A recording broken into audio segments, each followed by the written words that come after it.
सब हौसले तैराक है, इन ख्वाहिशों के साथ हम बढ़े और पानियों पे चले, और पानियों। दश्त तो दश्त है, दरिया भी ना छोड़े हमने, बहरे जुल्मात में दौड़ा दिए घोड़े हमने। आज बात हो रही है पाक बहरिया की, वो पाक बहरिया कि जिसने कभी कौम को मायूस नहीं होने दिया, हमेशा कौम का सर फ़ख्र से बुलंद किया। पाक बहरिया के जो जवान हैं, जो हीरोज़ हैं, बहादुर हीरोज़ हैं, वो अपने फ़राइज़ की अदायगी में हमेशा सुरखरू हुए। अगर हम बात करें 1965 की या 1971 की, तो समंदरों के मुहाफ़िज़ों ने, हमने देखा कि रात की तारीकी में जो वार किए गए, दुश्मन की जानिब से कोशिश की गई, उसका मुंह तोड़ जवाब दिया, छक्के छुड़ा दिए गए और कभी भी कौम की अमन व सलामती पर आंच तक ना आने दी। लेकिन दुश्मन, तुम्हें याद होगा मार्च 2019 भी, जब एक बार फिर दुश्मन की जानिब से कोशिश की गई पाकिस्तानी समंदरी हुदूद में दाखिल होने की, हमने उस वक्त भी खबरदार किया, लेकिन हमारे सब्र का इम्तिहान न लिया जाए। आज हम जिस जहाज़ पर मौजूद हैं, ये तुम्हें हवा में, समंदर में और ज़मीन पर इबरत का निशान बना देगा। आज हम मौजूद हैं PNS तुगरिल में और आपको दिखाएंगे कि PNS तुगरिल की क्या सलाहियतें हैं। तो आइए हमारे साथ चलिए।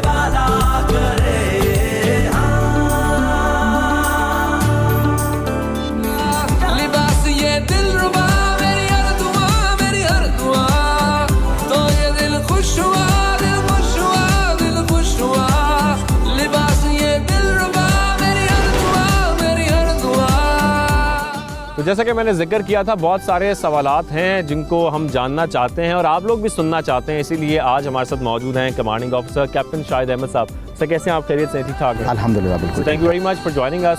और आज हम स्पेशली सिर्फ और सिर्फ बात करना चाह रहे हैं इस PNS तुगरिल के बारे में। सर, सबसे पहले तो मैं नाम के बारे में पूछना चाहूँगा, ये PNS तुगरिल नाम क्यों रखा गया? अच्छा, ये बड़ा इंटरेस्टिंग सवाल है और लोगों के जहनों में आजकल काफ़ी ये सवाल आ भी रहा है बार बार। ये पाकिस्तान नेवी का तीसरा शिप है जिसका नाम तुगरिल रखा गया। जो हमारा पहला शिप था 1950s में, उसका नाम तुगरिल था। उसके बाद एक सेकंड शिप था 1980 में, वो कमीशन हुआ, उसका नाम तुगरिल था। एंड दिस इज़ अल्हम्दुलिल्लाह third Tughril and the most important one. और इस नाम की हिस्ट्री अगर मैं आपको बताऊं तो जो सुल्जुक सल्तनत थी, ये 11th सेंचुरी से 14th सेंचुरी तक रही है, जो present day Iran, Iraq, Syria और पार्ट्स ऑफ टर्की, इस पे एक बहुत बड़ी सल्तनत थी और उसकी बुनियाद रखी थी तुगरिल बे ने। And he is known as a military genius. उनके नाम पे तुगरिल नाम रखा गया। PNS तुगरिल बाकी बहरी जहाज़ों से कैसे मुख्तलिफ है, कैसे अच्छा है, कैसे अलग है और इसकी काबिलियत कितनी है? अल्हम्दुलिल्लाह, ये लेटेस्ट टेक्नोलॉजी है और ये एक मल्टी मिशन केपेबल शिप है। मैं इसको कंपेयर तो नहीं करना चाहूँगा किसी भी और बहरी जहाज़ से, चाहे वो हमारा हो, चाहे वो किसी और कंट्री का हो। मैं आपको इसकी सलाहियतों के बारे में बता सकता हूँ कि it is a multi mission capable ship. Anti air warfare हो, एंटी सरफेस वॉरफेयर हो, एंटी सबमरीन वॉरफेयर हो और इसके अलावा लैंड अटैक वॉरफेयर हो। इन तमाम के लिए हमारे पास लॉन्ग रेंज डिटेक्शन के इंस्ट्रूमेंट्स, आलात मौजूद हैं और इसके अलावा अटैक की बड़ी ही केपेबल पोटेंट कैपेसिटी मौजूद है।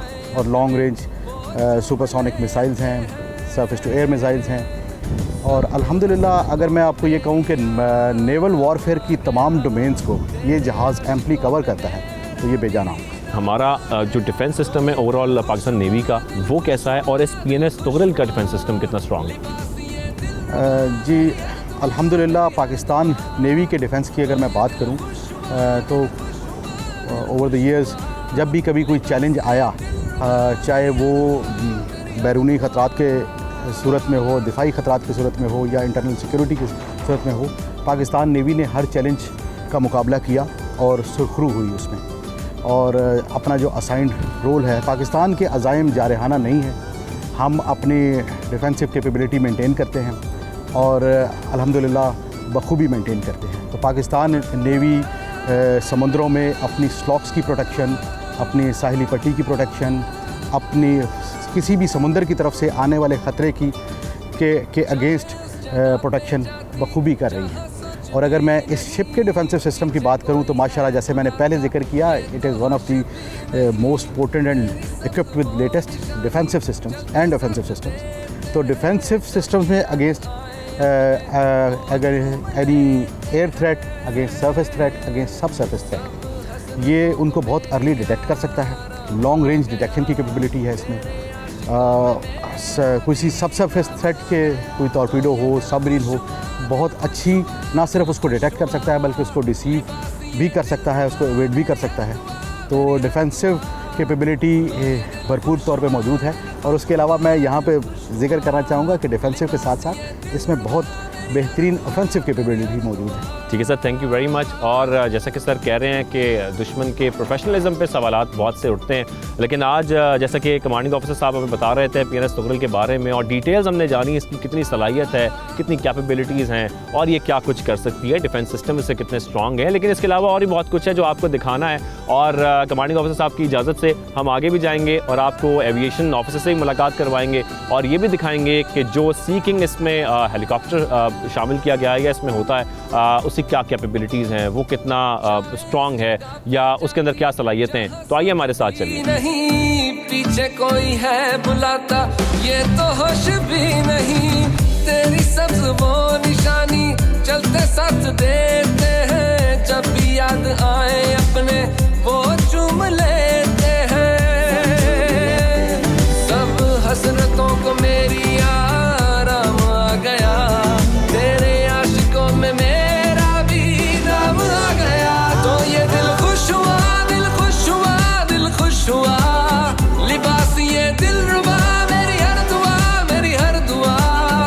तो आज हम आपको दिखा रहे हैं PNS तुगरल, और PNS तुगरल में जब हम फ्लाइट डेक पर पहुंचे थे तो हमने हेलीकॉप्टर का जिक्र भी किया था, और मेरी बैक साइड पे आप देख सकते हैं सी किंग्स, 3 सी किंग्स यहाँ पर खड़े हैं और हम इनके बारे में जानना चाहते हैं। तो हमारे साथ इस वक्त एविएशन ऑफिसर्स ने हमें ज्वाइन किया है। अस्सलाम वालेकुम सर, कैसे हैं आप दोनों? हमारे साथ हैं लेफ्टिनेंट कमांडर अतर साहब और लेफ्टिनेंट जाहिदान साहब, आप दोनों का हम खुशामदीद करेंगे, thank you very much. Lieutenant जाहिदान, ये बताइएगा कि कैपेबिलिटीज़ तो बहुत हैं इन हेलीकॉप्टर्स की, क्या कैपेबिलिटीज़ हैं, कितने स्ट्रॉन्ग हैं ये, और दुश्मन पर सहरतारी कैसे करते हैं? सी किंग हेलीकॉप्टर जिस तरह नाम से जाहिर है कि समंदर का बादशाह, तो समंदर का बादशाह इसको इसलिए कहा जाता है कि इसकी कैपेबिलिटीज़ की वजह से। इसकी कैपेबिलिटीज़ एंटी सरफेस वॉरफेयर, समंदर के ऊपर किसी भी सरफेस वॉरफेयर के लिए बिल्कुल एक बेहतरीन प्लेटफॉर्म है। ट्रूप कैरियर्स के लिए, for example from one place to another, troop carrier अगर आपने फॉर एग्जांपल SSG या टीम्स को ड्रॉप करना है, Sea King is very capable for that. SAR के सर्वेलेंस के कोई भी मिशन सर्वेलेंस के लिए बेहतरीन एयरक्राफ्ट है। SAR सर्च एंड रेस्क्यू के लिए बेहतरीन हेल्प प्रोवाइड करता है पाकिस्तान नेवी को, इसलिए हम कह सकते हैं कि सी किंग हेलीकॉप्टर एक बेहतरीन प्लेटफॉर्म है पाकिस्तान नेवल एविएशन के लिए। सर लेफ्टिनेंट कमांडर साहब, ये बताइएगा किसी भी बहरी जहाज़ के, लेकिन खासतौर पर आज हमने पूरा विजिट किया है PNS तुगरल और हम देख रहे थे कि वहाँ पर फ्लाई डेक पर जिक्र भी हो रहा था हेलीकॉप्टर्स का, 24/7 ये फ्लाई डेक पर अवेलेबल होता है, ऑन बोर्ड अवेलेबल होता है हेलीकॉप्टर, और सर्वेलेंस कितनी इंपॉर्टेंट है किसी भी बहरी जहाज़ के लिए? जी हाँ, ये इस हेलीकॉप्टर की जो सबसे ख़ासियत है वो यही होती है कि वो शिप के ऊपर एम्बार्क्ड ऑपरेशंस कर सकते हैं, और यही वजह है कि वो ऑन बोर्ड मौजूद होते हैं ड्यूरिंग एनी कंटीजेंसी, वो वहाँ पे मौजूद होते हैं उस एमरजेंसी को मीट करने के लिए। और जहाँ तक आपने बात की सर्वेलेंस के हवाले से, सर्वेलेंस एक बहुत इंपॉर्टेंट मिशन है, और ख़ास तौर पे पाकिस्तान नेवी में जिस तरह पाकिस्तान नेवल एविएशन है वो आइज़ एंड एयर्स का किरदार अदा कर रही होती है, और चूँकि आपको पता है कि हमारी कोस्ट लाइन भी काफ़ी तवील है, तो लिहाजा वहाँ पे सर्वेलेंस यानी कि 24/7 हमें इस चीज़ की आगाही होना कि वहाँ पे क्या हो रहा है और हमारे दुश्मन अनासिर वहाँ पे मौजूद तो नहीं है, इस चीज़ के बारे में मालूम रखना और हमें मालूम होना वो बहुत ज़रूरी है। लिहाजा सर्वेलेंस ऑपरेशंस जो हैं वो इसीलिए किए जाते हैं ताकि इन तमाम चीज़ों के बारे में हमें आगाही रहे, और ये ना सिर्फ कैपेबिलिटी है हेलीकॉप्टर्स की, ख़ासतौर पे सी किंग की, कि वो अलॉन्ग द कोस्ट ही ऑपरेशंस कर रहा होता है, प्लस वो डीप इनटू द सी भी ऑपरेशंस करके अपनी जो टेक्नोलॉजी है और अपनी परफॉर्मेंस को मनवा रहा होता है। Thank you very much lieutenant commander Athar साहब और लेफ्टिनेंट जाहिदान साहब हमारे साथ मौजूद थे, और जिस तरीके से हम डिस्कस कर रहे थे सी किंग यानी कि समंदर के बादशाह के बारे में, वो आप सब ने सुना, और इसके साथ साथ हम आपको ये बता रहे थे इसकी क्या कैपेबिलिटीज़ हैं जो आप लोग जान चुके हैं। तो अब दुश्मन को थोड़ा ख्याल कर लेना चाहिए, ऑलरेडी खौफज़दा तो वो है ही। उड़े ऊंचा अपना परचम पाकिस्तान का, उड़े ऊंचा अपना परचम पाकिस्तान का, उड़े ऊंचा अपना परचम पाकिस्तान का, उड़े ऊंचा अपना परचम इस परचम के साए तले हम एक हैं, यकजा हैं, मुत्तहिद हैं। और जब किसी बहरी जहाज़ पर ये परचम पाकिस्तान का लगा हो तो ऑफिसर्स का जज्बा मज़ीद बढ़ जाता है। इसी वजह से आज हम बात करेंगे लेफ्टिनेंट कमांडर आयद साहब हमारे साथ मौजूद हैं, नेविगेटिंग ऑफिसर हैं। सर कैसे हैं आप? ठीक ठाक है अल्हम्दुलिल्लाह ठीक ठाक। सर सबसे पहले तो बताइएगा कि जब एक इंडक्शन होती है नए जहाज़ की और कमीशन हो जाता है, उसके क्रू में शामिल होना कितने बड़े एजाज़ की बात है। जी, एक नए जहाज़ के क्रू में शामिल होना एक ऑनर की बात होती है, क्योंकि ये सिलेक्टेड लॉट होती है जो कि जहाज़ को एज़ पर आपके कॉन्ट्रैक्ट जो कि गवर्नमेंट ने किया होता है उसके तहत उसको मोल्ड करती है, उसके ऊपर ट्रेनिंग लेती है और उसके साथ साथ जहाज़ को बाहिफाजत पाकिस्तान तक लेके आती है। तो ये एक एजाज़ की बात है हमारे लिए। सर बताइएगा, तो हम आज PNS तुगरल ओवरऑल कवर कर रहे हैं, कितने क्रू मेंबर्स होते हैं इसमें, और जब सब साथ रह रहे होते हैं, दोस्तियाँ भी हो जाती हैं, कैसा वक्त गुजरता है आपका शिप के ऊपर? जी, नेवी का जो शिप होता है, चाहे तुगरल हो किसी भी क्लास का शिप हो, उसमें एक डिसिप्लिन लाइफ होती है। Starting from day first hand calls, मतलब मॉर्निंग कॉल से लेके रात के 5 डाउन तक आपकी एक रूटीन होती है जिसको फॉलो करते हैं, और उसके अंदर डिफरेंट टाइप के डिपार्टमेंट्स होते हैं जो कि मिल के शिप को चला रहे होते हैं। एज ए प्रोफेशन हर अपना पार्ट एज ए प्रोफेशनली देता है, और एज ए प्रोफेशन ख़त्म होने के बाद जब आप इवनिंग में होते हैं तो as a family member act करते हैं। तो हमारी पूरा मतलब एक डिसिप्लिन टाइप से जहाज़ चलता है और हम एक दूसरे में हमारे में हारमनी होती है और उसी तरीके से हम इसको लेके चलते हैं। अलम मौजों पे कदम मेरा, अल्लाह का करम, हिम्मत का अलम मौजों पे कदम। Lieutenant commander Ayad, thank you very much. जैसा कि आप बता रहे थे कि अंदर का माहौल कैसा है, कैसे दोस्तियाँ हो जाती हैं, कैसे वक्त गुजरता है, कितना मुश्किल होता है क्रूज़ पे जाना, मिशंस पे जाना। तो सर मैंने ये सुना है लेफ्टिनेंट कमांडर सज्जाद आपसे कि आप हमें अंदर की सैर करा रहे हैं। बिल्कुल, कैसे आप? ठीक ठाक है, चलें सर अंदर। Thank you. मेरा तुम्हें बर से बड़ा, अल्लाह का करम, हिम्मत का अलम मौजों पे कदम मेरा, अल्लाह का करम, हिम्मत का अलम मौजों पे कदम मेरा।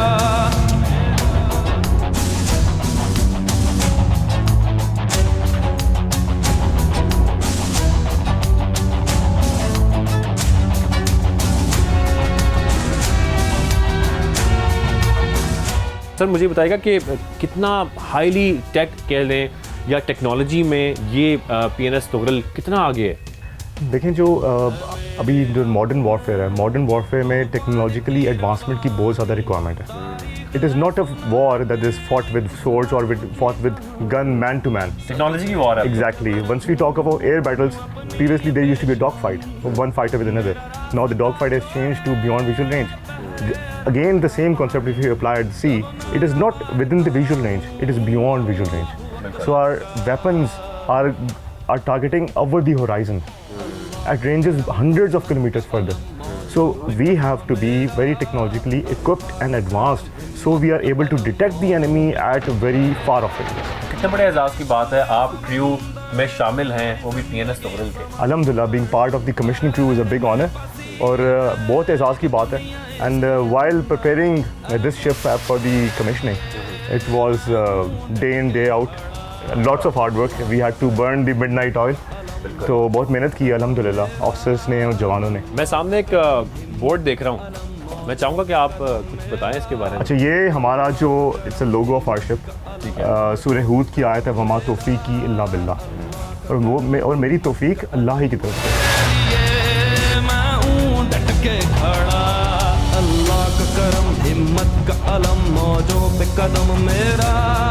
उस मुल्क की सरहद को कोई छू नहीं सकता जिस मुल्क की सरहद की निगहबान है आँखें। बिलाशुबा PNS तुगरल की शमूलियत पाकिस्तान नेवी की फ्लीट में एक बहुत बड़े एजाज़ की बात है, ना सिर्फ पाकिस्तान नेवी के लिए बल्कि बहैसियत हम पूरी कौम के लिए। पाकिस्तान जिंदाबाद।